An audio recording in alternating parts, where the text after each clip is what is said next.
Hello guys, my back in another reaction video. Go ahead as it is. Click the like button, hit the subscribe button if you want more videos. If not, I'm still making videos. But as it is, I'm watching another possible history channel. It's about what's the Entente WW1. I'm going to talk about it and I want to see like what I wanted.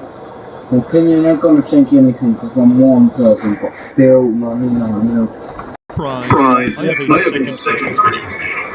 Yesterday, I explored potential consequences of Germany's Schlieffen Plan, their plan to swiftly overwhelm France, capture Paris, and destroy most of the French army, being a whopping success, causing the collapse of France and a negotiated peace with Russia and Britain, the war ending before Christmas. But something that is much less discussed is what if the opposite happened? What if the Entente had achieved a swift victory?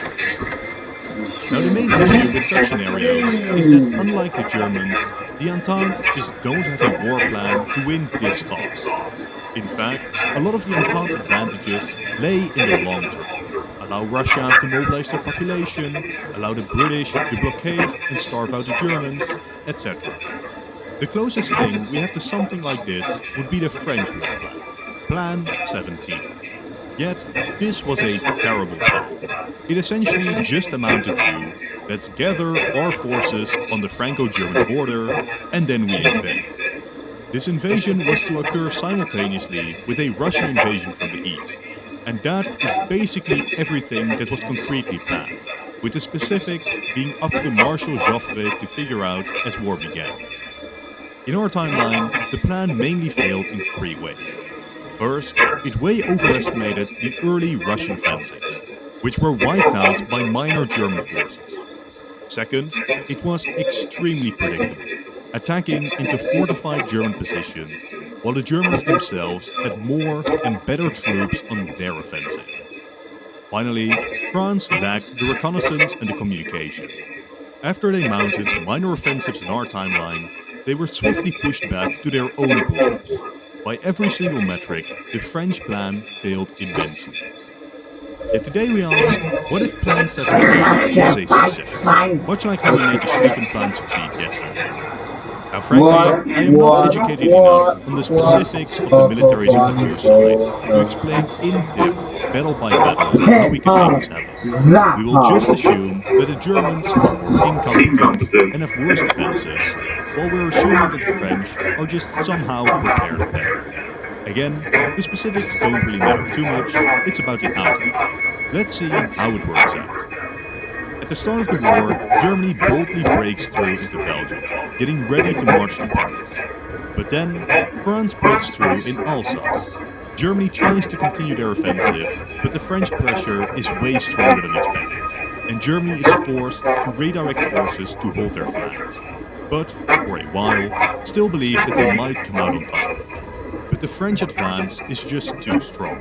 Germany is forced to pull back from their Schlieffen Plan or risk military disaster. The German Western Army is in total disarray and they suffer massive losses while retreating from Belgium, before eventually settling into defensive positions across Germany and eastern Belgium, where they finally find the French to a standstill. Even worse, the Russians would have been moving around this time too. In our timeline, it would be cool if you did like, I'm gonna talk about this, but I wanna say like, let's say Russia had the second generation of like the guns, That would be exclusive. The Russians moved into Prussia, only to be evicted by just 20% of the German army. This, from the start, put the initiative with the Germans, basically ruining any Russian threat on Germany. It would be better if instead the Russians moved slower, avoiding decisive battles, and just focusing on the threat of invasion instead. Against Austria is where Russia should really focus, and much like in our timeline, they destroyed the Austro-Hungarian armies, devastating a third of their forces and capturing many of the officers of their army. This was a defeat that even in our timeline, the Austrians never fully recovered from, while the damage dealt meant that Austria mostly had to give up on conquering Serbia in the short term. By now, the Germans need to face a tough reality. Their western offensive had failed spectacularly, And even now they are struggling with halting the offensive fully. The German army is still fighting, but the losses, especially in terms of equipment, were massive. Meanwhile, they have See, you know what else is massive? My to completely rebalance their armies, causing chaos, paranoia, and even defeatism amongst the German ranks. Germany began to seriously consider maybe it would be better to just surrender now. Of course, hypothetically speaking, and we won't be doing this for thematic reasons today, create your unique website with AI using Fimo. AI! I don't really like AI. It just let's makes swiftly it explore what it crap might in look it. like if Germany even now refused to surrender, which is not impossible considering their leadership. Now, the entire dynamic of the war has flipped. In our timeline, Germany was in northern France. They were in Belgium. In the minds of many Germans, as long as they just held these positions, they'd eventually win the war. This concept was further reinforced by the Russian Revolution, leaving Germany in control over Eastern Europe. For most of the war, Germany assumed that if they just held on to this territory, the Entente would eventually be forced to negotiate. You are my right, This learning grandfather. You are my right hand man, but you should hold up at your right hand man. led to Germany, generally, committing far less to massive offensive into Western directions. That doesn't mean that they didn't attack ever, but for the most part, it was up to the West to break the stalemate, not up to Germany. This is also why German losses on the Western Front generally remained lower than the losses which the Entente sustained. If Germany did continue this war, this logic would be flipped. The French would be mostly happy to entrench themselves in Alsace and Saarland, only committing to minor probing attacks into the north, but mostly content to just sit there and watch Britain establish their blockade of Germany. The clock was ticking, everyone would know this, and waiting wouldn't favor the Germans. They would have to somehow break the stalemate, while fewer forces could fight in Russia, not just because Germany has to break the Entente, but also because if the Entente did regain the initiative, Germany's largest industrial area would be under threat.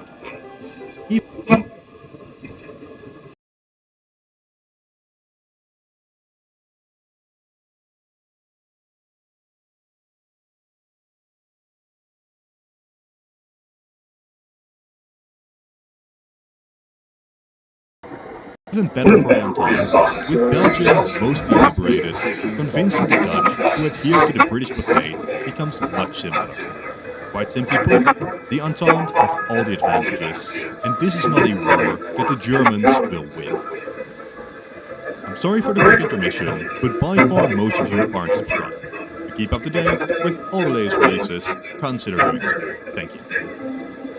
But for the sake of this video, we will assume that the German leadership realizes the direness of their situation, and specifically reaches out to Britain for a settlement, who Germany trusted far more to come up with a fair arrangement than the other Entente powers. Frantic negotiations begin, not just between the two warring parties, but also within the alliances themselves. What was the minimum the Entente would accept? What was the most the Central Powers could accept losing?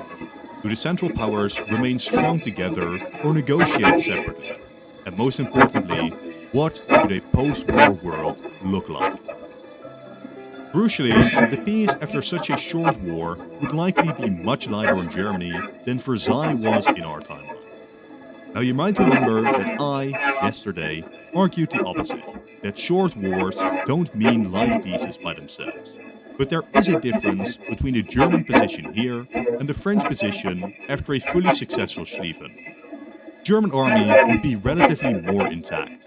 Germany would still be in control over most of their important territories, as well as their own capital, and Germany is in a better position to at least threaten to continue the war.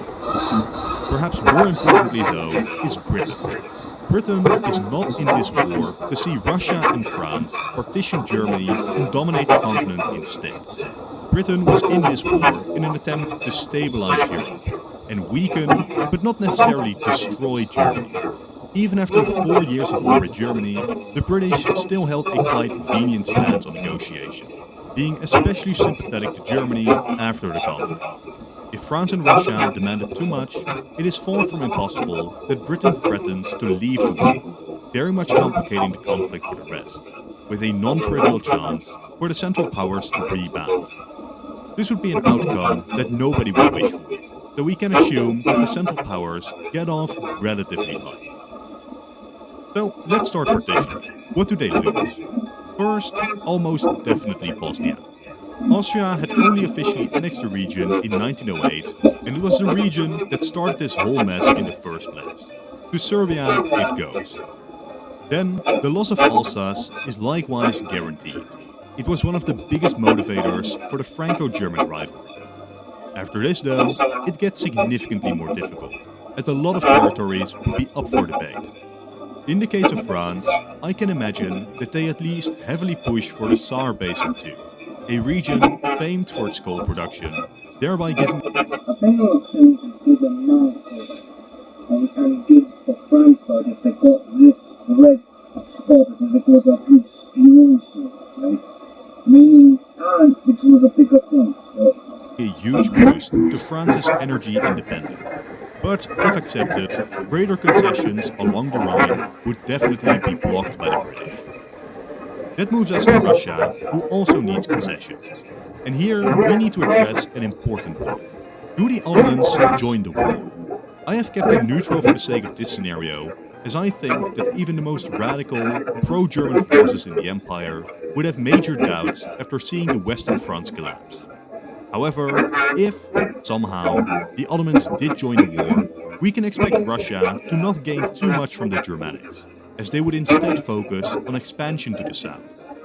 But, again, I doubt this would be the case, and we need to look at what Russia is likely to gain.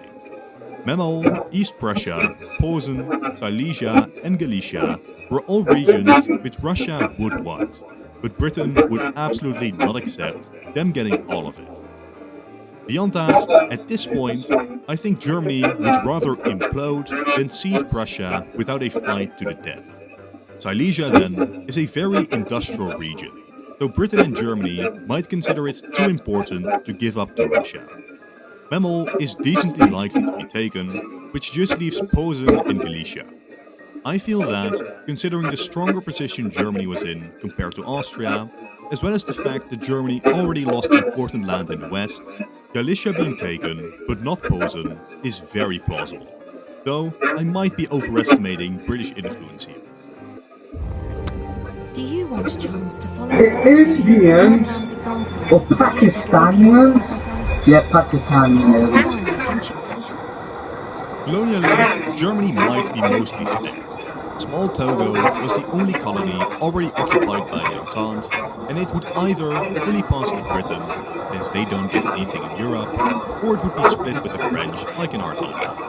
Beyond that, I doubt Germany loses too much in Africa. Britain might want East Africa, but I doubt that they'd really push all too hard for it.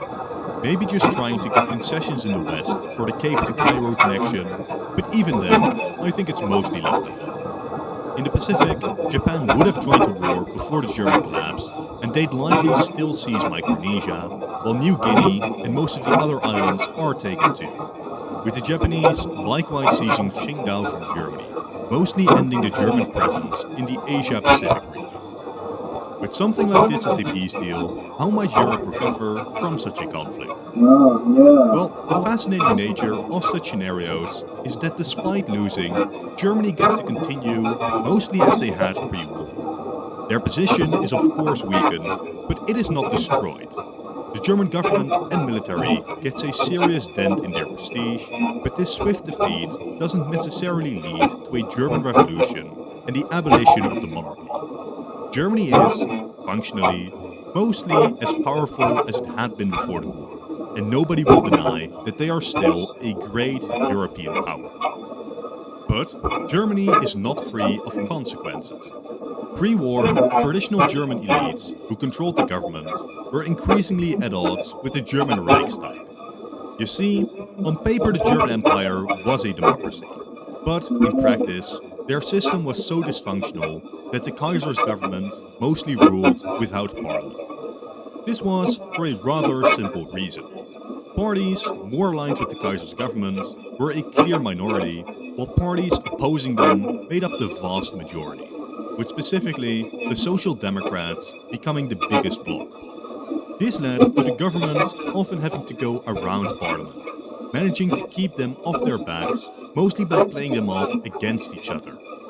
After losing this war, it is far from unthinkable that especially the Socialist Party attempts to propagandize this against the government, potentially leading to yet further growth of anti-government parties, a trend which the German elite would eventually need to find an answer to, either by actually embracing democracy, reforming their blatantly unfair district system, which leads to highly unfair seat-to-vote share ratios, mostly by grouping pro-socialist regions, like major cities, into few highly populated districts, while more small, less populated rural areas likely to vote conservative are created. Yet, doing something like this would require a significant change in the mindset from the Kaiser and his allies. The other option is for the elites to sideline the Reichstag even more, creating a yet more autocratic Germany, which may yet in the future lead to issues for the state. Either way, these are very much long-term political issues. As to the immediate post-war world, Imperial Germany mostly continues as it has.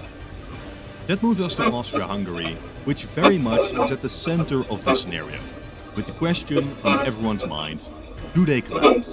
Does the old empire have it in them to survive such a humiliating loss, not just to Russia, but also to Serbia? I think it is unlikely. Austria-Hungary started this war. They lost a third of their army to Russia, as well as a large part of their officer corps, and they then had to give up Galicia and Bosnia. These losses would be significant for two reasons.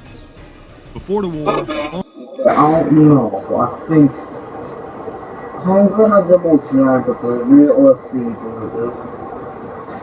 Austria had the biggest sea borders, but they Austria had can't a significant population advantage over Hungary. This would now be completely wiped out, as Hungary didn't lose anything themselves.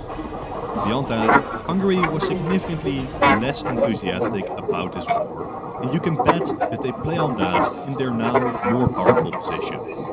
Of course, the other nationalities of the empire might get some plans too.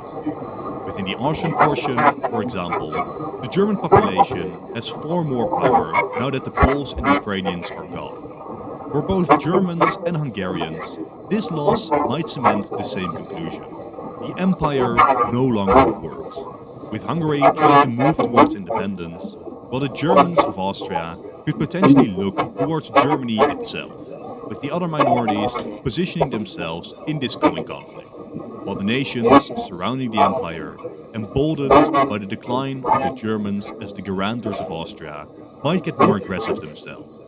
We shall return to this potential conflict later. That moves us to Russia, which is now in a far stronger position.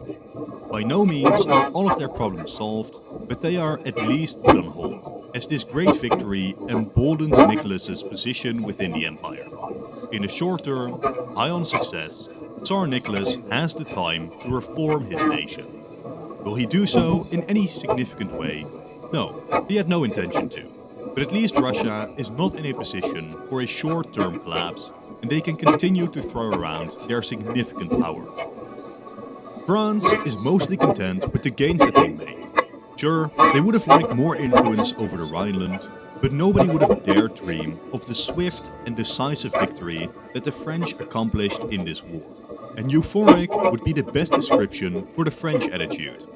Even better, the war barely entered their soil. Though unlike our timeline, the French industry and economy would still be fully functioning. We can expect the German-French rivalry to continue, but with a lot less passion from the French side. If you ask the average Frenchman, there is no need for a rivalry anymore, because France has already won. The Franco-Russian alliance persists, but unlike before the war, where France felt it was pretty reliant on Russia, the importance of this partnership for Paris decreases. And we shouldn't expect France to unconditionally back any Russian actions or expansion. That leaves Britain, which arguably won the most out of all of the great powers. They joined the war, barely had to fight, reduced the power of their main rival, and because they had a place at the peace table, they prevented the French and Russians from becoming too powerful as well. After the war, Britain has far less of a reason to consider Germany their main rival, especially if Germany's only main ally collapses. This likely means that Britain can move back to a more neutral position, evaluating their alliances with mainly Russia, because, as we will soon see, they could very swiftly snowball into becoming the next big threat to European balance. The British relationship with Japan might for that same reason remain strong, as with the increase of instability in China, which Russia will almost certainly make use of, Britain would like to see Japan as a counter to Russia in the region. The final nation that is significantly impacted would be Serbia. They have grown more powerful, but most importantly, much more assertive. The rise to power that Serbia had in the years prior to and now after the Great War was impressive and relatively painless. In a few decades, Serbia has defeated all of their rivals, coming out larger and more powerful than ever. They might start looking at binding Montenegro closer to themselves, while ensuring Bulgaria is kept down by the Balkan War. Serbia might grow belligerent to Albania, a nation that is only as big as it is because of Austria-Hungary, and most of its neighbors wouldn't mind taking a bite out of it.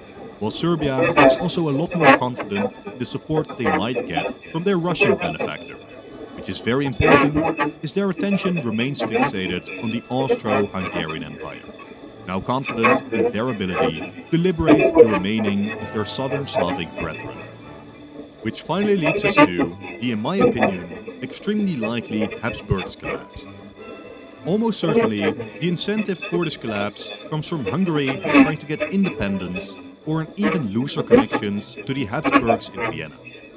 The death of Franz Joseph in 1916 could be an excellent time for this, exploiting the youth and inexperience of the new Kaiser, as opposed to Franz Joseph, which, having ruled for 68 years, had a far greater degree of respect surrounding him. The new Kaiser immediately gets hounded by Hungarian demands for further independence, demands for closer integration into Germany, various calls for autonomy of minorities, and an explicitly hostile Serbia on their border. This is not an enviable position to be in. The specific way the empire collapses is difficult to tell. The pro-independence Hungarian opposition had at the start of the war reached out to the Entente and Italy for support for independence.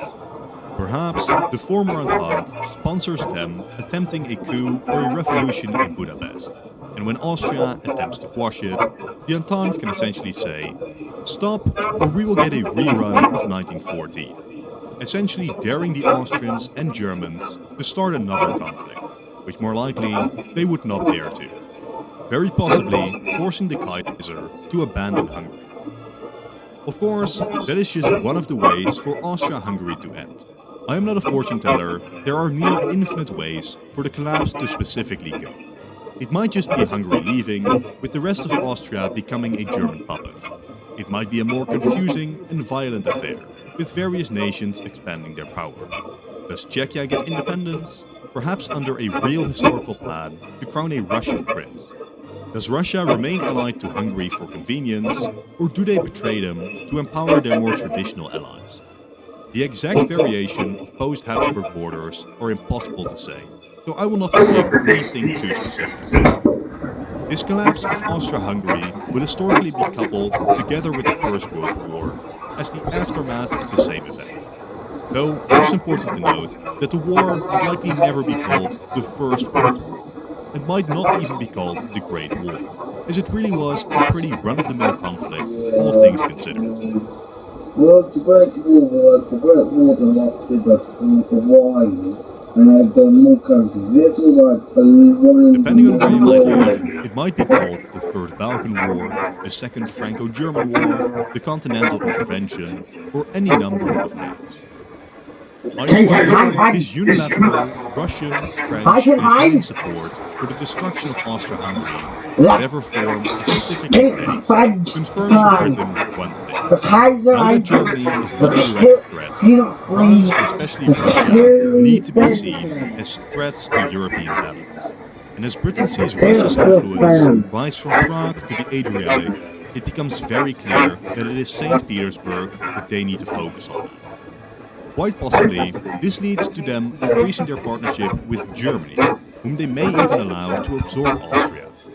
Britain, Germany, Japan, as well as potentially nations like the Ottomans and Italy, slowly get absorbed into a new diplomatic network in Europe. But it is far more complicated than the one from before the war. Britain may be allied to Germany, but they wouldn't be a fan of the Germans coming out of any war as the masters of Eastern Europe either.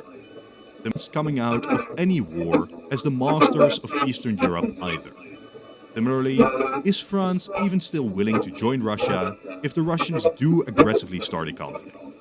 It might be very likely that Russia, after all of these immense victories, realizes their difficult position and returns to a more peaceful, compromising foreign policy, maintaining their sphere, but ensuring that they don't give Britain a motive for joining Germany in an aggressive conflict.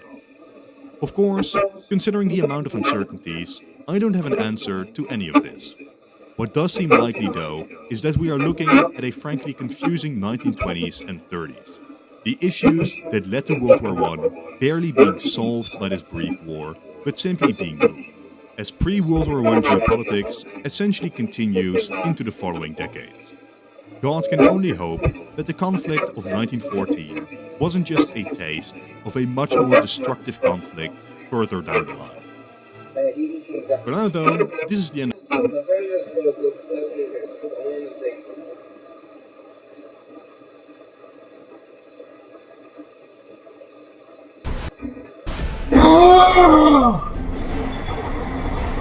Let it stop! That they at least heavily push for indicating significantly more difficult, that a lot of territories would be up for debate. Good enough, but listen, I just want to say something. Before anything happens, I want to say something. I would like it, there was a good what if, I want to what if, where he does it again, but instead, Britain is like, okay, you know, I don't care, I just want to colonize. Every single colony, and maybe a few of your colonies, and France agrees for Germany, maybe they get these lands, and they let all the countries, including Germany, a lot. I would like to see this, like they just, Britain doesn't care, and they let like countries like Denmark to get a canal here, Denmark to push forward a bit, France to get this land to push forward a bit here, and Russia getting these lands. And then I think, okay, well it's debated, and I think it would be a good idea if Serbia or Yugoslavia get these loans, right? And Italy,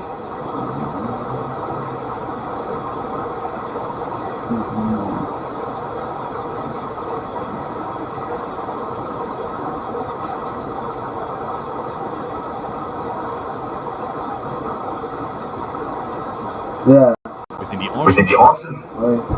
Yeah, there's like, and like they could let, they want to weaken it a lot more, so they let like Italy get more land, maybe like more land that they had in us than in the normal World War, and they let, Romania has owned this good day of math, and they let Serbia have land that has a people right here,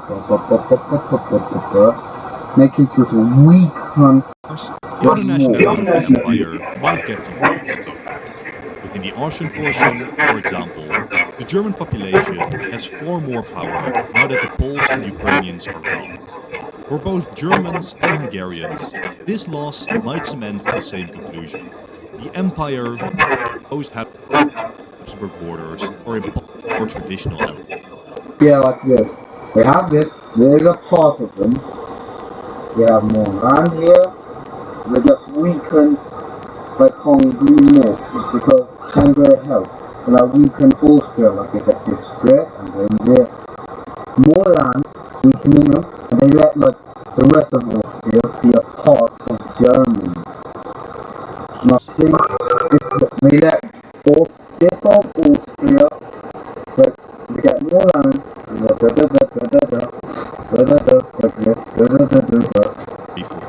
convenience, big trade. You sorry get these, and then you get this one. Russia gets it. I don't know this man gets this. Yeah,